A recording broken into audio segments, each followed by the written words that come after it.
प्रार्थना करने से पहले किन नियमों का पालन करें। प्रार्थना करने से पहले आपको एक चीज का रूल रेगुलेशन का हमेशा ध्यान रखना पड़ेगा। वो है कि आपका वातावरण शांत होना चाहिए और आपकी आत्मा उस समय परमेश्वर की उपस्थिति में बैठने के लिए तैयार हो।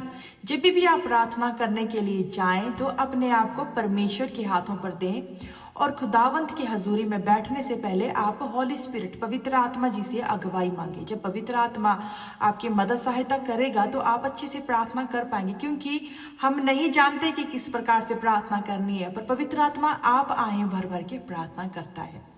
आप अपने आसपास के माहौल को शुद्ध करें और यीशु मसीह के लहू में आप अपने आप को ढांपें और उस वातावरण को भी आप एंजल्स की वहां पर हजूरी लगा सकते हैं। आप एंजल्स को वहां तैनात कर सकते हैं कि वहां पर वो आपकी रक्षा करें। डिस्ट्रैक्शन को आप वहां से निकालने की उस समय आज्ञा दे सकते हैं, ताकि किसी भी तरह से कोई भी प्रॉब्लम परेशानी आपको प्रार्थना करते समय ना हो। जब भी आप प्रार्थना करें तो आप एक चीज का ध्यान रखें कि आपके चारों तरफ वातावरण बहुत अच्छा हो, मतलब वहां पे शांत वातावरण हो।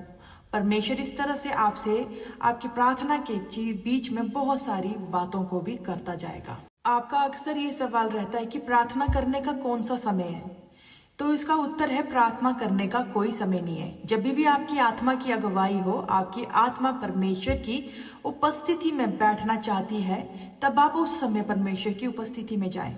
पर यदि आपको उस समय शांत माहौल मिल जाए तो और भी अच्छा है। आप ये निश्चित करें कि आप उस समय में प्रार्थना करें जिस समय में आपको कोई तंग ना करे या आपको डिस्ट्रैक्शन ना हो। आप एक शांत माहौल को और एक शांत समय को एक चयन कर सकते हैं जिस समय आप पूरी तरह से प्रार्थना कर सकें और प्रार्थना करने के दौरान आपको कोई भी डिस्ट्रैक्शन ना हो, क्योंकि उस समय जब भी कोई प्रार्थना करता है तो बहुत सारी आवाज़ों का और लोगों का आवाजाही रहता है। तो इस चीज़ को आप निश्चित करें कि उस समय आपको कोई डिस्ट्रैक्ट ना कर सके, कोई परेशान ना करे, तो आप एक अच्छा समय प्रार्थना के लिए आप निर्धारित कर सकते हैं।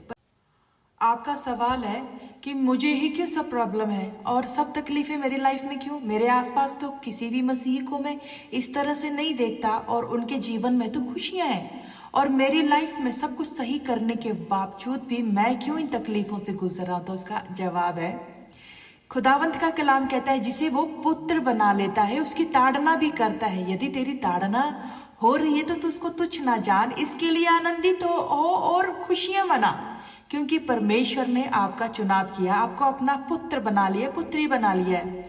और जिन लोगों को आप देखते हैं कि उनके जीवन में कभी भी कोई ताड़ना नहीं है, कोई प्रॉब्लम नहीं है, तो वास्तव में आपका सवाल का जवाब मैंने आपको दे दिया। तो इस चीज से समझे और